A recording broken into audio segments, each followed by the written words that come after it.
Why, hey there, and welcome from the attic of the dollhouse for another reading from Grimm's Complete Fairytales. That's right. Okay, let's get the mood straight. If you haven't been here before, that means we get the lights out, we get a little fire crackling element going, and we play us a little crossharp. Tonight I got my trusty Suzuki Promaster 350 in a D. That's right. No, you can't even see it, can you? It don't matter.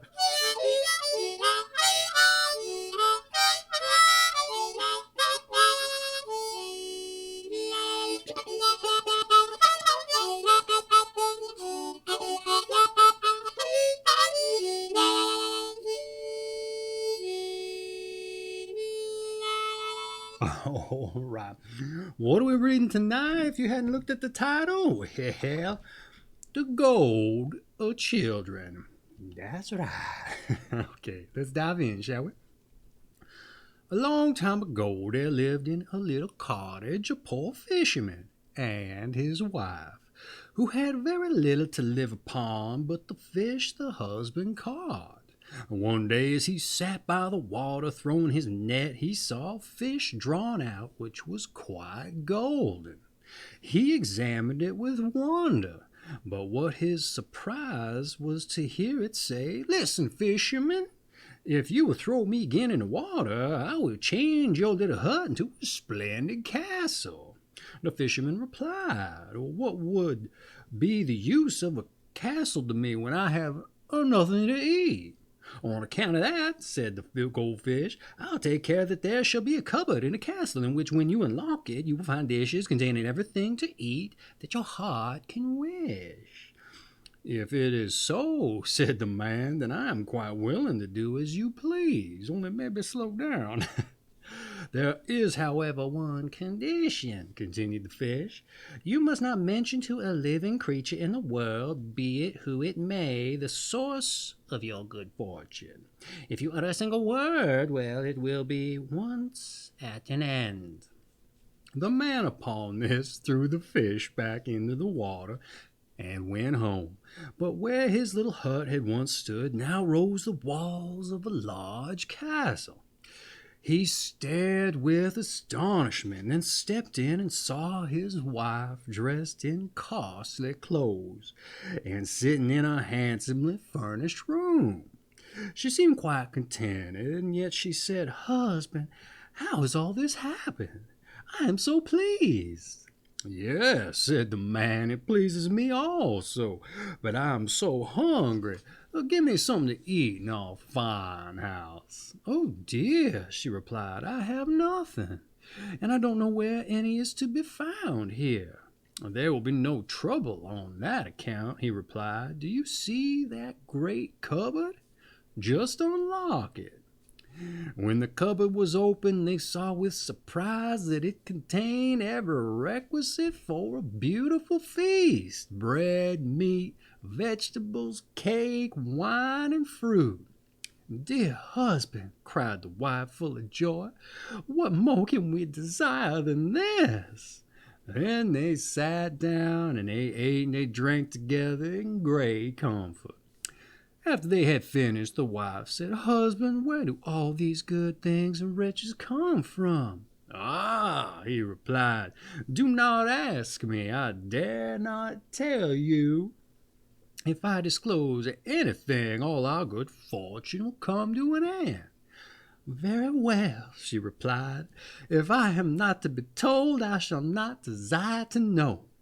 But this was mere pretense, for she gave her husband no peace, night or day, and she tormented and worried the poor man so terribly that she exhausted his patience.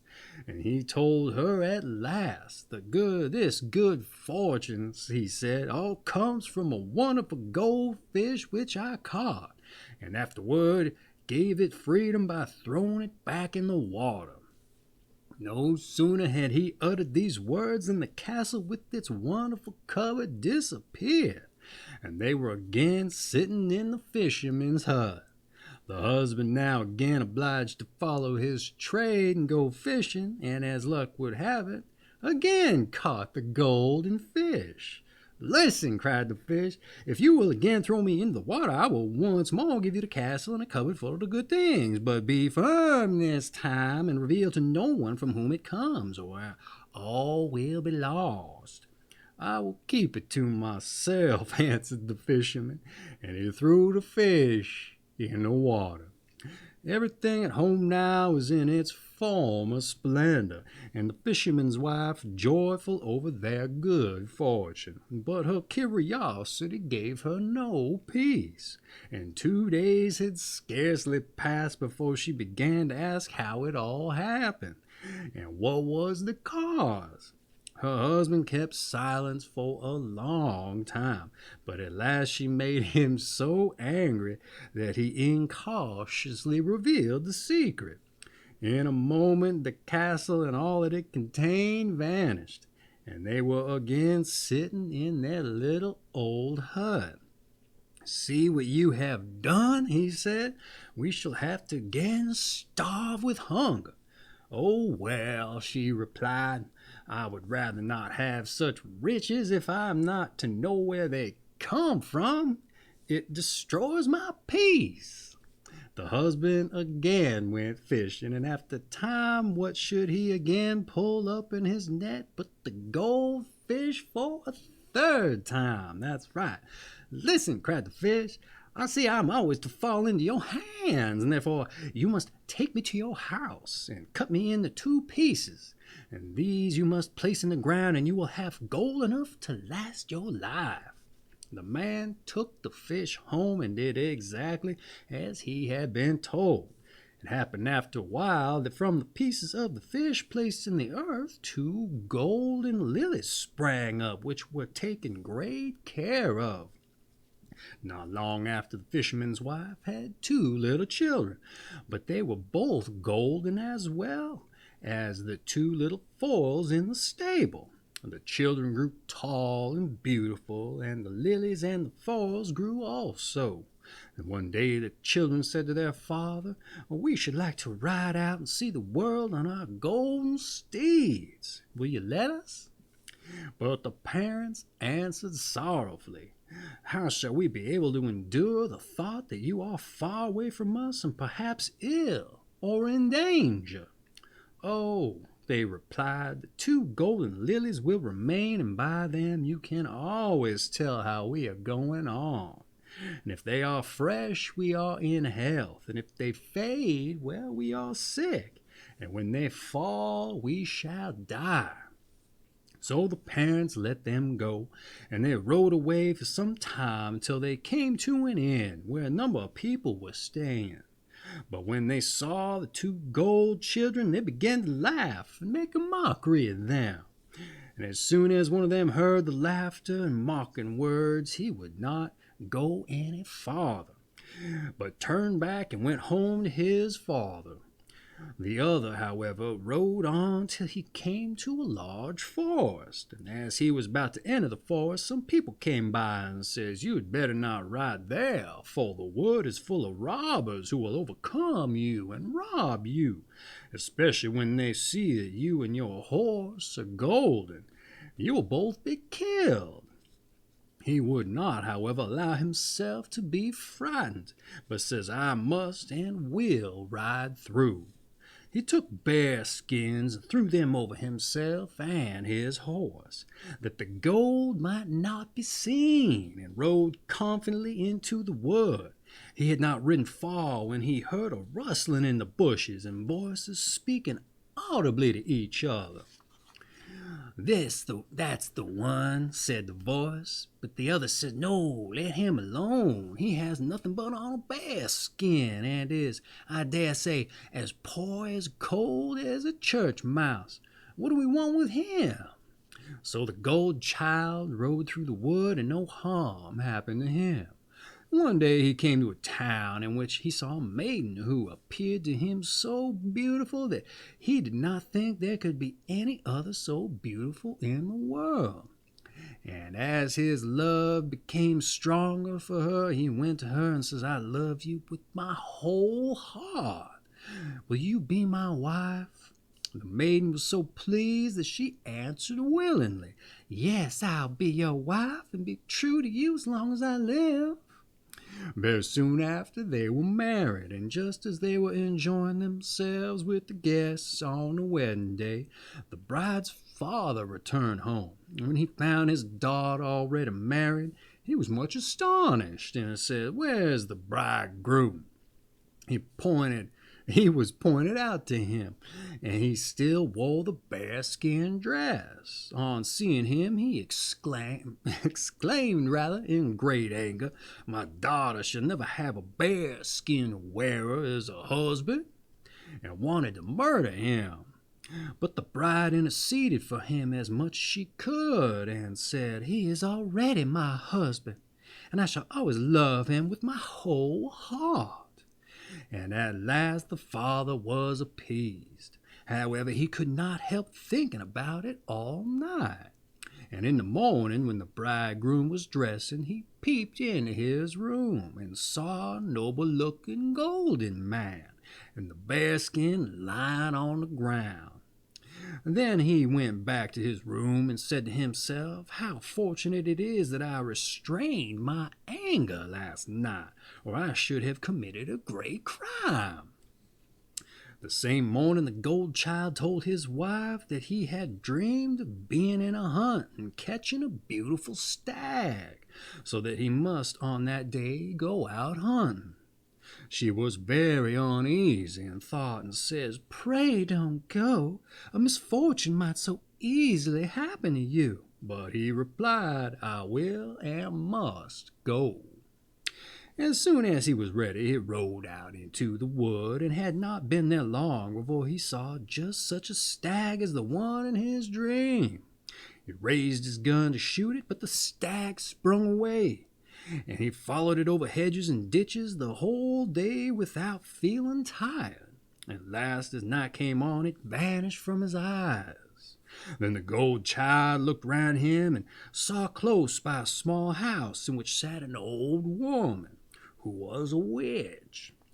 But he did not know it. He knocked at the door, and she came out and asked him what he wanted so late as that in the middle of the wood. He said, "Have you seen a stag pass this way?" "Yes," she replied, "I know the stag well." And while she spoke, a little dog that had come out of the house with the old woman began to bark furiously. "Be quiet, will you?" he cried, "you spiteful cur, or I will shoot you." "What, you will kill my dog?" cried the old witch in a rage. I'll soon stop that." And in a moment he lay on the ground and turned into stone. His bride waited for his return in vain, and thought, "Something has certainly happened to him, or else why am I so anxious and troubled in my heart?" On the same evening the brother, who was at home, was standing by the golden lily, when it suddenly fell drooping on its stem. "Oh me!" he exclaimed, "there has some misfortune happened to my brother. I must go to him. Very likely I shall be able to save him." Then said the father, "No, no, stay here. If I were to lose both of you, what should I do?" But the youth answered, "I must and I will and find my brother. We'll go and find my brother, rather." Then he mounted his golden horse and rode away quickly to the wood where his brother lay turned to stone. The old witch saw him in the distance, and came out of her house and tried to mislead him about his brother, and called to him to come in. But he would not go near her, raised his gun, and cried, "If you do not this moment restore my brother's life, I'll shoot you dead." She saw he was in earnest, yet she moved unwillingly toward a stone that lay near the door, touched it with a finger, and immediately the gold child stood before his brother in his own form. They were both Stood before him in his own form. They were both overjoyed to meet again, and kissed and embraced each other. And then they rode together out of the wood, and there they parted, the one to hasten back to his bride, and the other home to his parents. Ah, said the father, we knew that your brother had been released from his trouble, for the golden lily is again erect and in full bloom. And after this, they lived in happiness and contentment for the rest of their days. And that has been the Gold Children from Grimm's Complete Fairy Tales. Ooh, I liked that one. Did you see my energy was getting nice and, that gumption was coming? That's when there's a good fairy tale, I dare say. Oh, you can't really control it sometimes. Sometimes, I don't know, maybe like my own energy makes it a good tale. I don't know, even those garbage ones. But hey, sometimes I just can't get that gumption up because it's dragging me down, all the redundancy. But that one, I dare say, I thought they did a good job. So hey, you want your own copy of Grimm's Complete Fairy Tales? Well, hey, there is a affiliate link in the description if you want to shop through there, support the channel. There's also a donate link in there if you want to support the channel without buying nothing. That's all up to you. Here and all that, I just wanted to entertain you tonight with a little bit of Grimm's Complete Fairy Tales, the Golden Children. Anyhow, let's take us out with a little more Suzuki crossharp.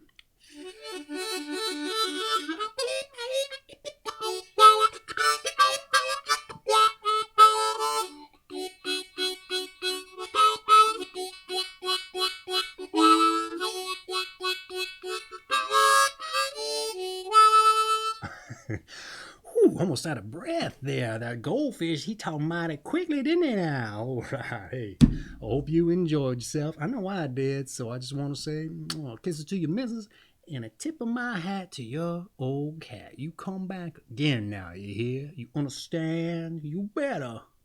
Hope you do. All right. Take care of yourselves. I'll see you later.